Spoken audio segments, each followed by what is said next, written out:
छोटे से गांव में रघु नाम का एक गरीब लकड़हारा रहता था। उसकी ज़िंदगी बहुत कठिन थी। सुबह सूरज निकलने से पहले जंगल जाना, दिन भर लकड़ियां काटना और शाम को उन्हें बेचकर 2 वक्त की रोटी कमाना। बस यही उसकी ज़िंदगी थी। उसकी पत्नी सीता अक्सर कहती, कब तक ऐसे चलेगा, हमारे बच्चे बड़े हो रहे हैं। रघु मुस्कुराकर कहता, गरीबी बुरी नहीं होती सीता, बस इंसान का हौसला टूटना बुरा होता है। एक दिन रघु जंगल में बहुत अंदर तक चला गया। अचानक उसे एक अजीब सी आवाज़ सुनाई दी, बचाओ बचाओ। रघु डर गया। जंगल के उस हिस्से में कोई नहीं जाता था। लोग कहते थे वहाँ भूत रहते हैं, लेकिन आवाज़ फिर आई, कोई है, बचाओ। रघु धीरे धीरे आगे बढ़ा। वहाँ उसने देखा कि एक बूढ़ा आदमी गड्ढे में गिरा हुआ था। उसके कपड़े फटे हुए थे, चेहरा मिट्टी से भरा हुआ था। रघु ने बिना कुछ सोचे उसे बाहर निकाला। बूढ़े आदमी ने पूछा, तुम्हें डर नहीं लगा?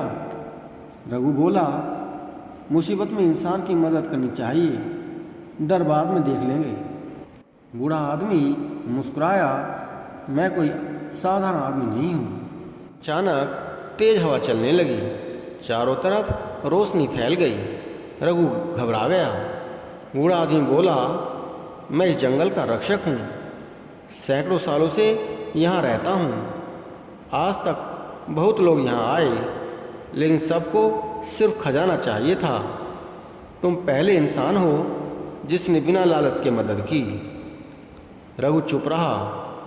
रक्षक ने कहा, मैं तुम्हें 3 वरदान दूंगा, जो मांगोगे वही मिलेगा।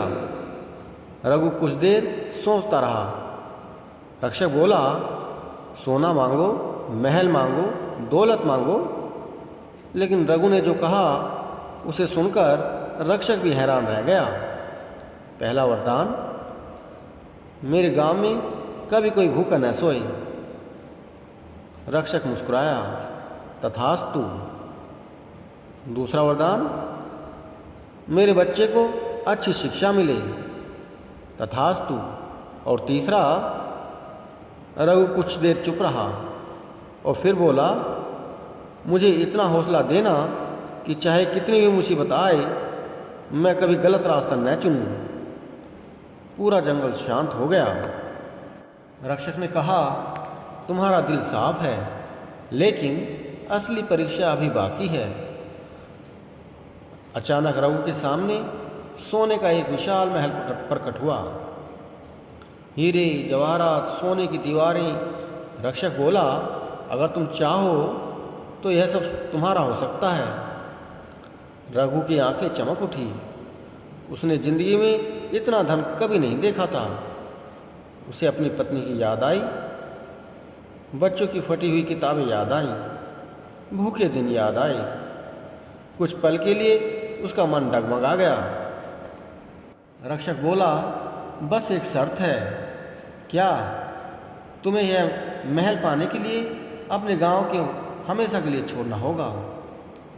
रघु चौंक गया, मतलब तुम फिर कभी अपने परिवार से नहीं मिल पाओगे। पूरा जंगल शांत हो गया। अब फैसला रघु को करना था, एक तरफ दौलत, दूसरी तरफ परिवार। रघु की आंखों में आंसू आ गए। उसने धीरे से कहा, गरीब इंसान पैसे के बिना जी सकता है, लेकिन अपने लोगों के बिना नहीं। और उसने महल को ठुकरा दिया। अचानक पूरा महल गायब हो गया।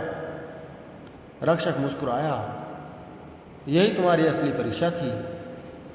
आज तुमने साबित कर दिया कि तुम्हारे लिए प्यार दौलत से बड़ा है। अचानक जंगल रोशनी से भर गया।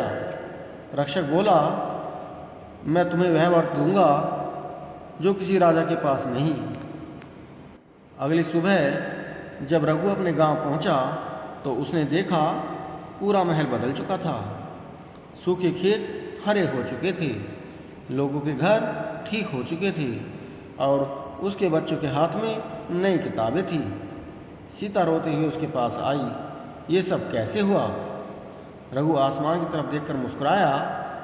शायद ऊपर वाला अच्छे इरादों की कीमत देर से देता है, लेकिन देता जरूर है। उस दिन के बाद गांव के लोग कहा करते थे, जिस इंसान का दिल अमीर हो उसे गरीब बनाने की ताकत दुनिया में किसी के पास नहीं।